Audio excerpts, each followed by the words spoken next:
आप देख रहे हैं उर्दू मिज़ाह का सबसे बड़ा आर्काइव तंज़ो मिज़ाह। उर्दू मिज़ाह के फ़रोग़ में हमारा साथ दीजिए, हमें सब्सक्राइब कीजिए ताकि उर्दू मिज़ाह का ये ज़ख़ीरा दुनिया भर में देखा जा सके।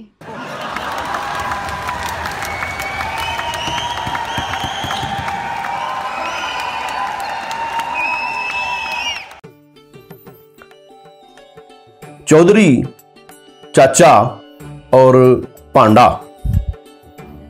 इन तीनों के असल नाम कहीं फाइलों में दफन होंगे, मगर उधर उन्हें हर कोई इन्हीं नामों से जानता था। ये हॉस्टल नंबर 9 के कमरा नंबर 46 के हादसाती अलाटिये थे। ये कमरा हॉस्टल के रूल्स के मुताबिक 3 लोगों को अलाट हुआ था, मगर मैंने जब भी देखा और जब भी पाया, इस कमरे में कम से कम 10 लोगों को मौजूद और हशाश बशाश पाया।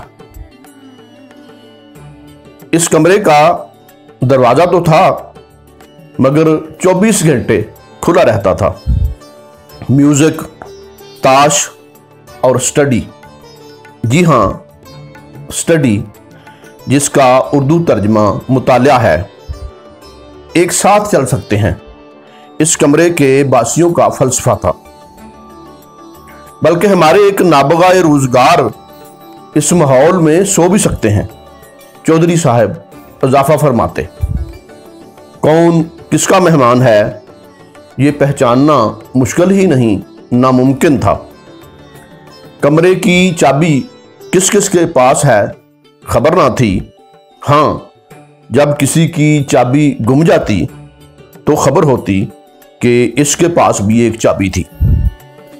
क्या मेहमान, क्या मेज़बान, ज़रूरत की और बिला ज़रूरत की तमाम अशिया बाहमी अखुवत के जज्बे से इस्तेमाल करते थे। जैसे सूट वही पहनेगा जिसे पूरा आ जाए, अगर थोड़ा छोटा हो तो कोई बात नहीं, पतलून का साइज़ अगर ज़रा लंबा होता तो ज़रा सा फोल्ड करके क्लास पढ़ी जा सकती थी। सफ़ेद शलवार कमीज़ के ऊपर पहनी गई वेस्ट ज़रूरी नहीं कि उसी की हो जिसकी शलवार कमीज़। गोया मैं कोट हूँ किसी और का, मुझे पहनता कोई और है। चौधरी साहब ने सख्ती से ऐलान कर रखा था कि बाकी चीज़ों की हद तक तो ठीक है, मगर तौलिए की शराकत मैं हरगज़ बर्दाश्त नहीं करूँगा। ये इंतहाई गैर मुहज़्ज़ब बात है और हिफ़्ज़ाने सेहत के उसूलों के ख़िलाफ़ है। इसलिए बाकी रूममेट उनका तौलिया इस्तेमाल करने के बाद एहतियात से बालकोनी में लटका देते थे कि चौधरी साहब के बेदार होने तक वो खुश्क होकर हिफ़्ज़ाने सेहत के उसूलों के मुताबिक हो जाए। सुबह के 2-4 घंटे का वक्फा छोड़कर इस कमरे में हर वक्त शोर बरपा रहता, जैसे कोई जंग छिड़ी है। मगर जाकर देखें तो एक मुनफरद मंजर नज़र आता। 4 लोग ताश खेल रहे होते, 2 संजीदगी से पढ़ रहे होते, चाचा बेशुमार चक्कियों के शोर में मशक़े सुखन जारी रखे हुए होते और एक आध मुसाफिर खराटे लेते हुए सो रहा होता, जिसे चौधरी साहब मुजाहिद का नाम देते और फरमाते, इनका सोना जागने से बेहतर है। वाज़े हो कि ये पढ़ने वाले संजीदा पढ़ाकू अच्छे बच्चों वाली पढ़ाई नहीं करते थे, बल्कि बच्चों की पहुंच से दूर रखने वाले अंग्रेज़ी नावल पढ़ते थे, या फिर दिन के वक्त वो किताबें पढ़ते थे जिनको रात के वक्त पढ़ते हुए डर लगता है।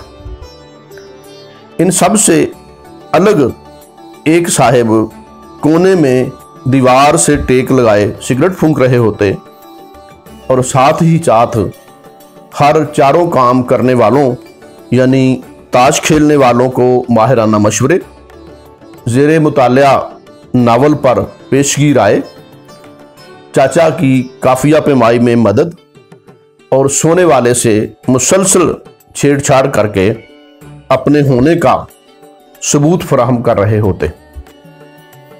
जब तक ये मुफ्त के 4 सिगरेट ना पिए इन्हें नींद नहीं आती, और जिस दिन खुद खरीद कर लाएं उस रोज जल्दी सो जाते हैं, और क्लासेस का वक्त ख़त्म होने के बाद इनकी आंख खुद ब खुद खुल जाती है। चौधरी साहब सब मकीनों के राजदान थे। महीने के आखिरी दिनों में मैस का बिल आया तो बाकियों के मुकाबले में चाचा का बिल 4 गुना था। चाचा के खाने में मेहमानों की आमद का तलख तहरीरी सबूत था। दूसरा बयन सबूत इसी शाम 4 मजीद मेहमानों की सूरत मिला। चाचा की मोहब्बत है जो हमें यहां खींच लाती है। एक मेहमान ने इजहार मोहब्बत किया, यह कैसे हो सकता है कि हम लाहौर आएं और चाचा को मिले बगैर चले जाएं। दूसरा इजहार मोहब्बत मजीद वालहाना था। तीसरे मेहमान ने अपनी मोहब्बत का अभी कोई राग नहीं छेड़ा था कि चौधरी साहब ने गिरा लगाई, जनाब अगर खुलूसो मोहब्बत का इजहार मैस का वक्त गुजरने के बाद किया जाए तो शायद ये गरीब अपनी तालीम मुकम्मल कर ले।